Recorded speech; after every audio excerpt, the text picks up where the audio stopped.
It's a beautiful Friday morning in Adelaide today.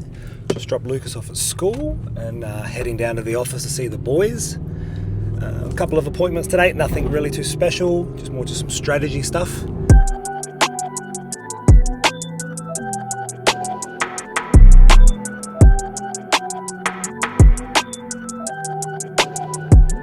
I used to work the day away. Andre's meeting me in the office. Actually, I haven't even told him he's meeting me in the office. That's how organised I am.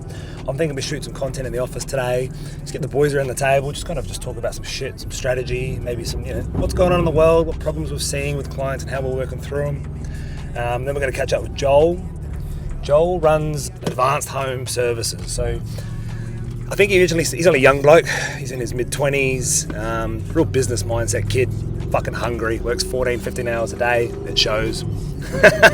He's fucking pushing really hard. Cleaning company across 2 states. I think he's got about 70 contractors. He's gotten into Airbnb. He's got a management business. He's also got the cleaning business, the linen business, and all the businesses surround the Airbnb hosting. So he's done that really well. He also is big on arbitrage. So he gets property rentals, secures a 1 or 2 year lease, and then he puts them on Airbnb and manages himself. So he might give someone a rent that's $50 above market, and then he'll Airbnb it out. So he takes a risk on paying the rent, but then he uses his business and his skill set to Airbnb them out. So I think his average occupancy is around 80 to 85%. So that's insane. And I think he's got over 20 properties. We'll find out today. We'll go through the ins and outs of what he does and how he does it. I recently gave him my Airbnb property. 3-story property on the water in Port Adelaide. Premium property. It's a beautiful property. I bought that one in super. We listed it on a Friday. We got an inquiry that night. Someone booked it the following night for 2 nights, and then someone booked it for 4 nights with a gap in between the first booking. Beautiful 5-star review. This thing was longer than my screen.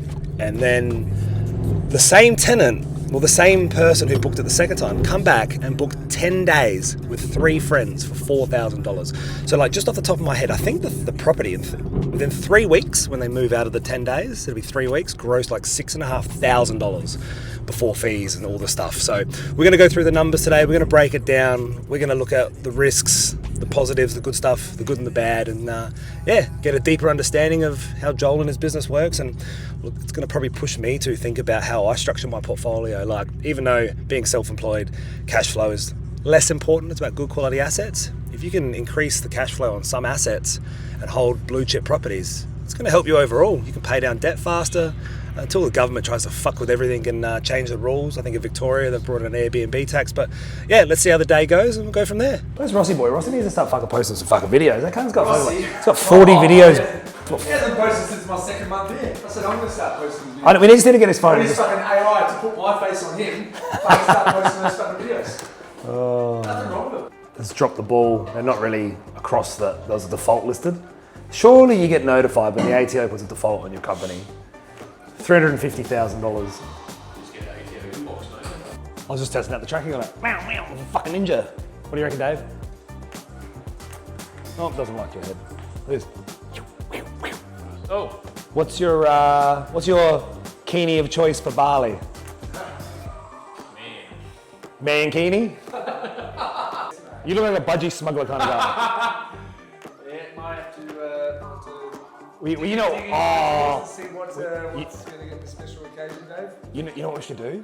We should all just make tops up and not tell anyone. And we rock up to the airport with them and they're just hell offensive. Or we get to buy each other the other top. Oh no. Yeah. We all get to, I don't know if we all get to buy each other. We all pull hats out and we have to buy the most fucked up t-shirt for the other person. I don't know if this could get us cancelled. Katie. What do you reckon? We all pull hats out of the hats. Pull names out of a hat, and we all get to buy each other a t-shirt for the flight, but no one's allowed to know, and when you get there, you exchange it, they're gonna go to the toilet and walk back out. I don't know, I feel like we're gonna get some fucking cancelled or something, but... You're not allowed to get one made up for We're actually seeing Skinner today. We're gonna catch up with him, talk about some Airbnbs. The only hole I'm trying to see right now is a whole lot of money. Y'all can keep the rest of that shit. He just got say how you feel. Got niggas mad. Nigga, that's too bad. Off my dick, I got him stressed. Yeah, like we got a sale. We got obviously trying to work on like sales calls, because obviously you get on the call, you got to get the client, like you got to transfer energy, and you've got to, at the end of the day, but they should leave that phone call being pumped up about what they're going to do. Pick up the phone. They're like, I still deal with you? I said, yeah. I said, I'm more available now to pick up the phone. And then I'll just have a quick chat and I go, that's a stupid idea, good idea. I'll do that kind of, come up with the idea. And I said, hey, look, cool, done, that's what we're going to do. I'll now get Dave to give you a call.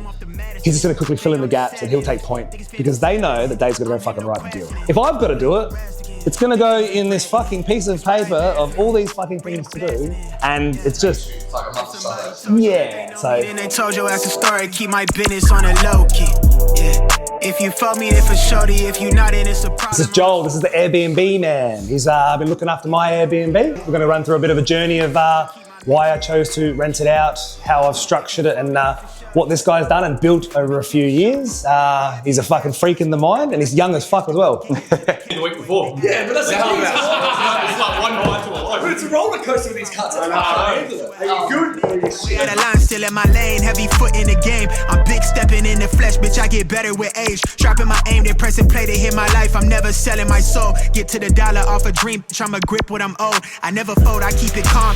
As you all know, I've recently Airbnb'd out my property. My good mate here, Joel, actually is the company who showed me the profitability of all the Airbnbs he has. Joel runs Advanced Home Services, cleaning, linen, everything around the fucking property. He found a way to make money. So Joel's been doing it for a while, but give us a bit of a background about you. You know, you're only 27, you're doing fucking good numbers, multiple businesses, you're doing more than most people ever do. Yeah. Take us back to, how did you end up here? Schooled, you know, did you finish it? Where'd you end up? Yeah, year 11, I was pretty much an A and B student. Year 12, I didn't get an ATAR.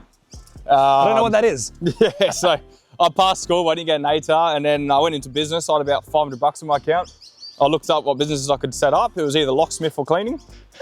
Cleaning made more sense. So yeah, I got a vacuum. Were you a clean cunt when you grew up? I was.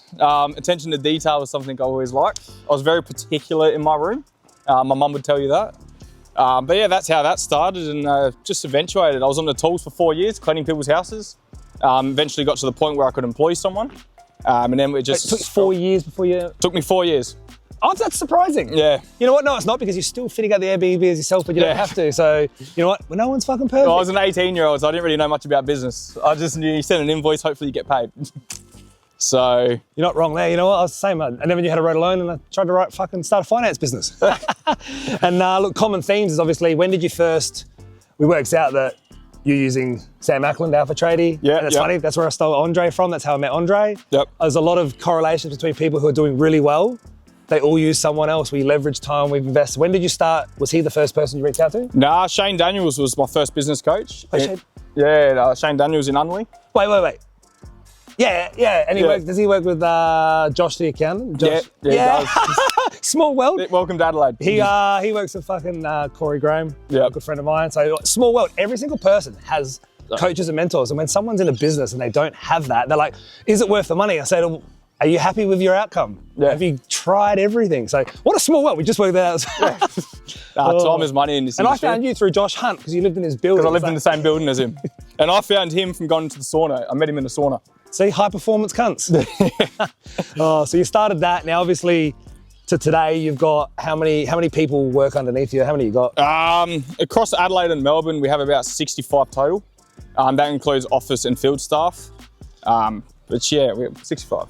What's it like? You know, who does 65 people report to? How have you structured the business? Obviously, as you grow that quickly, you just kind of put out fires. Are you still the fucking person they call up when they call in sick? How's it work? Nah, not anymore. It was like that for quite some time, but my mum's my admin. Yep. I fucking love that. So she's full-time and she's great at what she does. We've also got a manager. He's young. He came from Harvey Norman. We poached our manager from there. Sales rep? Yeah, sales rep. Fucking good. Baristas and fucking Harvey Norman salesmen. They'd be great brokers. Yeah. 2 supervisors. And then we also have modules, on-field training. We have full onboarding systems. Who built all that? I did. How did you get the skill? When you go, I need to build this, how did you go do it? Google? ChatGPT, Google and YouTube. Everyone always says like, oh, I want to do this, I don't know how to do it. When I started Savage Money, I'd never really used Outlook or Google thingy, and I had to figure out how to update my DNS in my back of my Google for my CRM, and everyone's like, I said, all I do is just ask a question. Yeah. Try again. Like, everyone's like, I don't know how to do it. Neither does fucking anyone. No one has any idea how to do it at the first. You just gotta do it. And if you fuck up, you do it again. Like, Yeah. I always say, we're not more successful than everyone else. I said, we just learned to fail faster. Yeah, pretty much. If you fail quickly, you can move, you can zig, you can zag. Yeah. With what's the biggest roadblock within the business outside of cash flow and money? Like, what's the biggest roadblock about growth that you've kind of dealing with right now? Like, what's that next level look like? I think it's getting people to, like, staff to care about the company as much as you do. I think we do that well because we give incentives, we give people partnership deals. Like, we don't just treat you as an employee and a number, which a lot of big corporates do.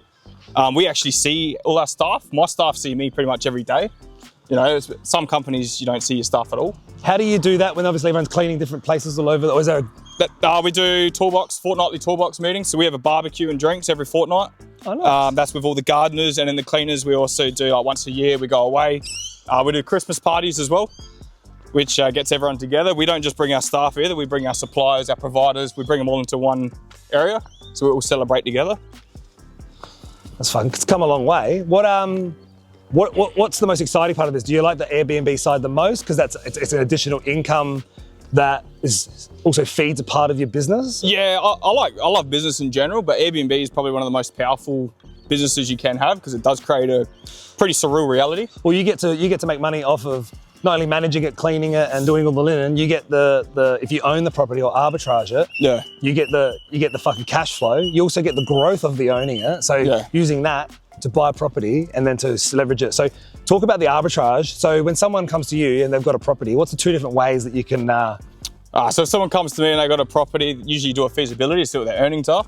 And they have two options. They can either take the risk and we manage it for them so they can get higher earning potential, or we ask them what the market rate of the rent is. We pay a bit more than the market rate and we rent it off them and then we make the cash flow on it.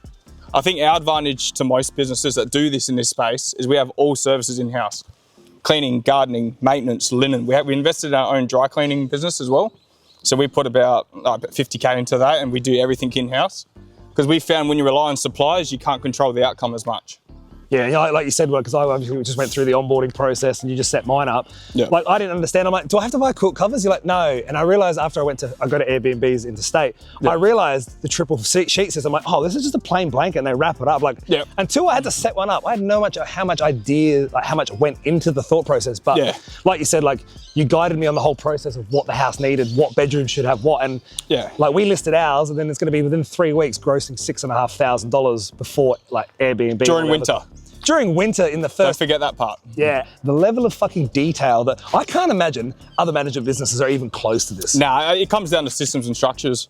I think we've invested heavily on that, where others invest heavily in marketing.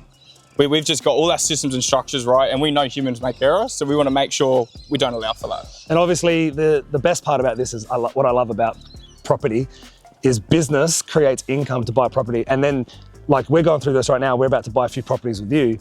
You can buy a very blue chip property that most people can't cash flow hold. Yeah. You're gonna go Airbnb it out and make money off your own businesses. Like, it's a fucking, like, it's an absolute way to grow a huge portfolio in a space of time. Because what's your average occupancy, like 85%? 80%, 80 to 83%.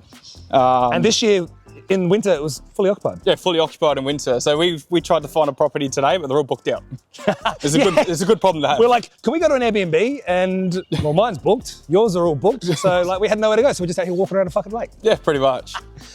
Everyone's talking about, like, rental crisis. All these things in the government that are changing. It's pushing so many people to Rentvest. Like, your property's on the old system. Move out, borrow as much money as possible. If you're self-employed, go rent a house. And if you know that you can use 30 or 40% of the premises for business purposes, storage, sheds, you can write off a rental so much easier than your own home because there's no capital gain stuff. So, like, you can go rent a home that's worth $1.5 million. It would cost you $2,000 a week to own. Yeah. And capital gain if you used it for business purposes. You can go rent the same home for $900. Yeah. You can't get in trouble for claiming a 30% for storage for vehicles. And no, because you're genuinely using it. Like, you're setting up a shed, like, you're setting up an office. And that's, like, whatever the percentage is, it's so much easier for a rental. So, like, most of our clients who have got 10 plus properties, they all fucking rent. Yeah. One client rents a house at Leabrook for like $2,500 a week and he's got fucking 20 properties. Yeah. So it's like, I don't know if he's claiming any deductions, he doesn't have to at that point, but, like, there is, once you've got so many properties, like right now, like I live in the Esplanade, I rent in a house that if I was to buy it, would cost me it was going to cost me 13 grand a month to own. We almost fucking died.